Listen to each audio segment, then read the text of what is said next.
Matric board परीक्षा की तैयारी करने वाले सभी स्टूडेंट्स का आज के इस वीडियो में बहुत बहुत स्वागत है।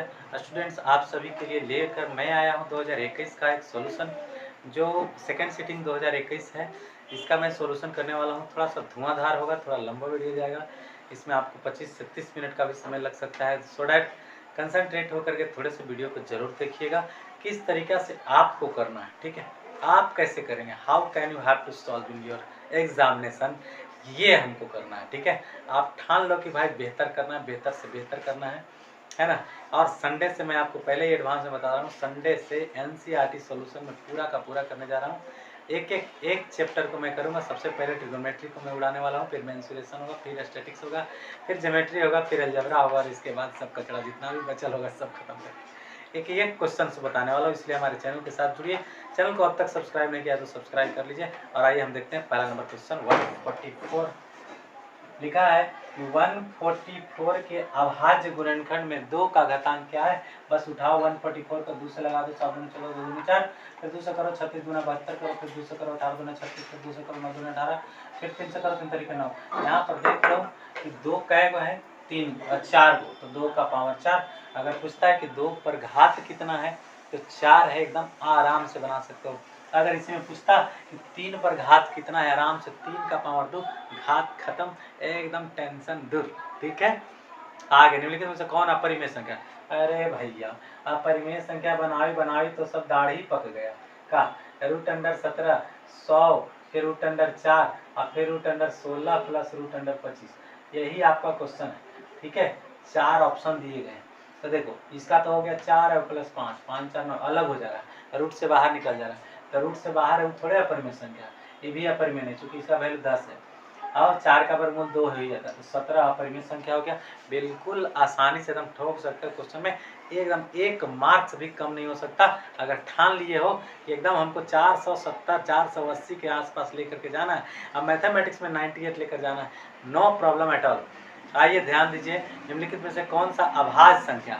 अभाज्य संख्या आपको जानते हैं 2 3 5 7 11 13 19 17 19 23 29 31 37 41 43 47 ऐसे करके सब अभाज्य संख्याओं का एक बड़ा सा।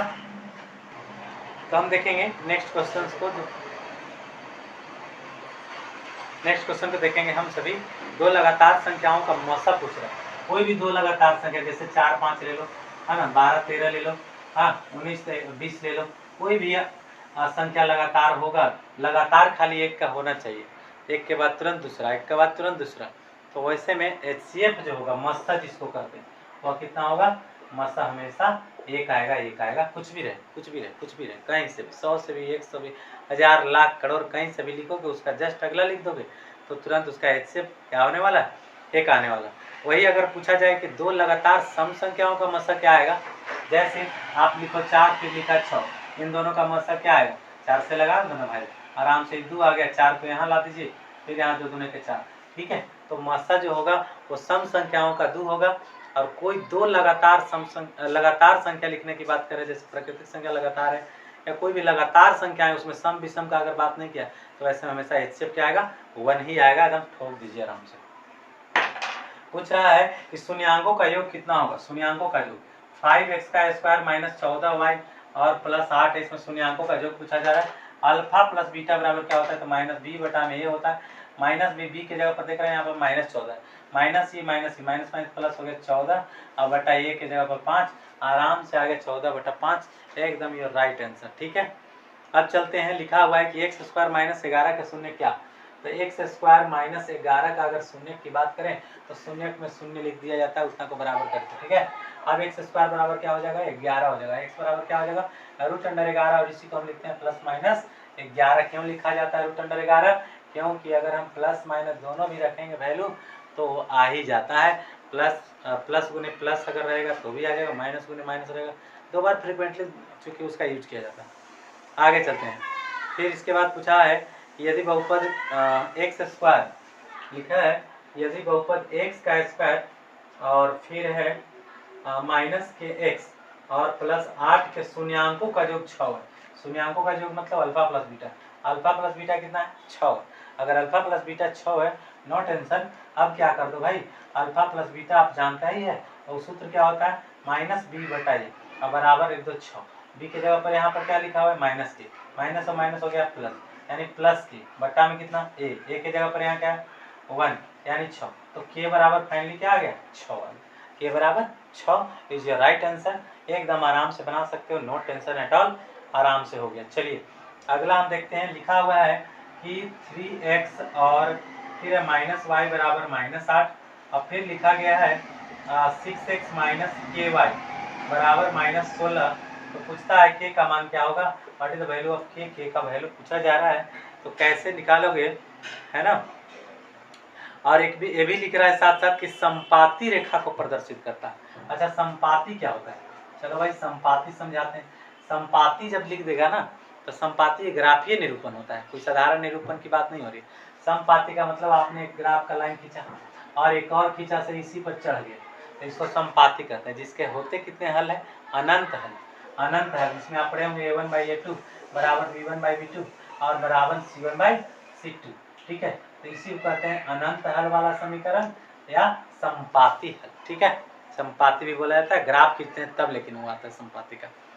ओके, तो ऐसे में संपाती हल अगर है तो a1/a2 निकालो यहाँ से, तो 3/6 और बराबर ab वाला होगा, तो यहाँ तो 1 है कुछ नहीं है, तो -1 माइनस के -1/-के, क्लियर। माइनस से माइनस चला गया आराम से, 3 दूना 6, ठीक है। इधर आया 1, के गुने 1 के हो गया और 2 गुने 1 2 हो गया, यानी के का वैल्यू फाइनल कितना है, के बराबर 2 इज योर राइट आंसर, ठीक है। इस प्रकार से एकदम आराम से क्वेश्चन सॉल्व होते चले जाते हैं।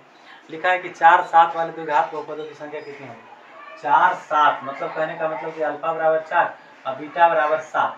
अगर ऐसा है तो ऐसे द्विघात बहुपद कितने होंगे, तो देखिए भाई बहुपद बहुत सारे हो सकते हैं जिसके यही हल होगा, सेम यही हल होगा, ऐसा बहुत सारे बहुपद हो सकते हैं। क्या लिखा है, ये एक ट्रेंगल है, ये एक प्रकार का ट्रेंगल है, ठीक है। और इसमें यहाँ पर क्या दे रहा है कि LM और ये क्या है, ई है और ये F है और यहाँ G है। और क्या लिखा गया है, यहाँ 1.8 लिख रहा है, यहाँ 5.4 लिख रहा है और यहाँ 7.2 लिख रहा है। अब पूछा क्या जा रहा है कि एली बराबर क्या, एली माने इसका वैल्यू यानी x मान लेते हैं और ये इसके क्या है समांतर है।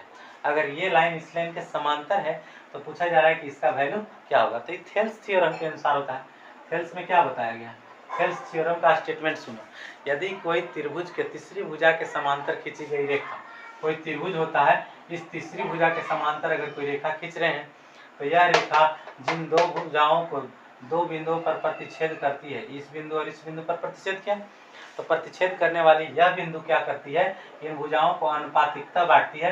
का मतलब इतना बटा में इतना बराबर इतना बटा में इतना, इस तरह से अनुपातिकता बटने का सिस्टम होता है। तो उसी प्रकार से यहाँ पर कर लीजिएगा x बटा में 7.2, x बटा में 7.2 बराबर 1.8 बटा में 5.4, यहाँ से काट दीजिए 18 54। देखो पॉइंट के बाद अगर सेम अंक रहे ना तो सेम एकदम डिजिटल है, कोई टेंशन है नहीं, उसमें कोई अलग चीज़ नहीं।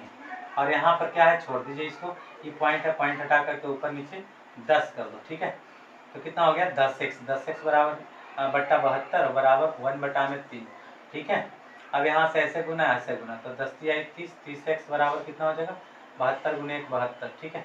अब x बराबर कितना हो जाएगा, तो 72 बटा में 30, ठीक है। अब क्या करेंगे, यहाँ से इसको ऐसे कर दो 72 और 3 गुने 10 कर दीजिए, ठीक है। 3 24 या 72 हो गया आराम से, 24 बटा में 10।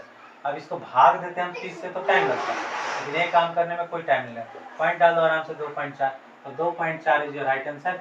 आराम से एकदम लिख सकते हो भाई, नो टेंशन एट ऑल, एकदम वेरी सिंपल, ठीक है। आराम से स्कोर बढ़ाओ, कोई टेंशन होने वाला नहीं है। अब चलते हैं, कहता है कि यदि बिंदु K2 और 7 5 संरेख है, लिख रहा है कि K और 2 और इसके बाद 7 और -5 क्या है, संरेख है, संरेख है, संरेख है। तो K का मान क्या, यदि बिंदु K2 और 7 5 संरेख है यानी एक ही रेखा में है, तो K का मान क्या होगा, K का मान क्या होगा।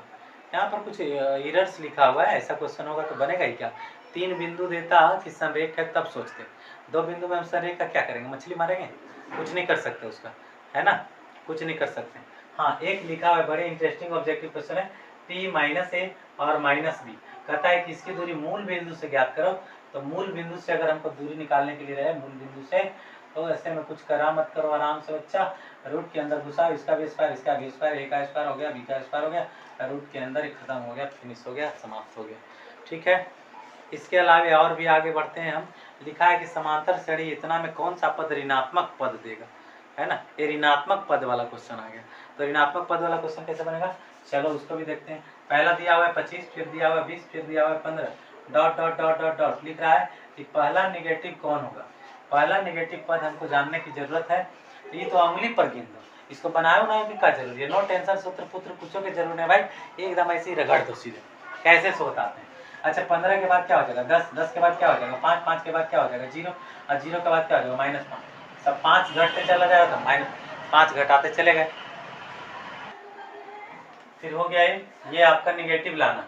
तो ये देखो कैवा पद हो गया 1 2 3 4 5 6 7, सातवां कैवा पद हो गया, सातवां पद।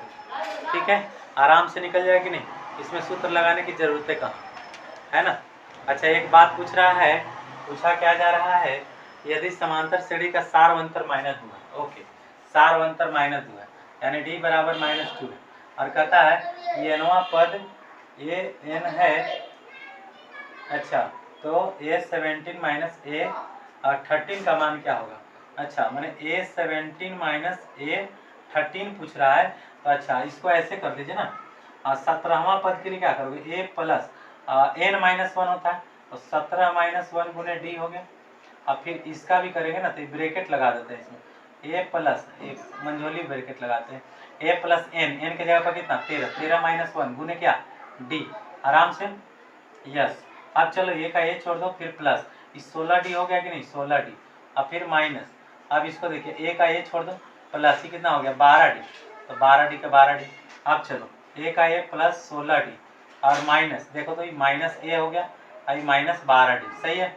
ये a से a चला गया हवा में, 16d में से 12d घटा दिए तो कितना आ गया 4d, और d बराबर है कितना दिया -2, तो 4 गुने क्या करते हैं -2, मतलब कितना हो गया -8। सही है, आ गया समझ में, -2 आया कि नहीं आया, एकदम आ गया। यहाँ पर देखिए है ना, क्या किए हम 16d और 16d में से 12d को घटा दिए, 16d माइनस 12d, तो 16d में से 12d जब घटा दिए तो कितना आ गया, 16 में से 12 जाता है तो 4d है ना, और d का मान हमको कितना रखना था 2, तो क्या रख दिए 4 गुने -2, तो 4 गुना के 8 माइनस का 8, फाइनल आंसर।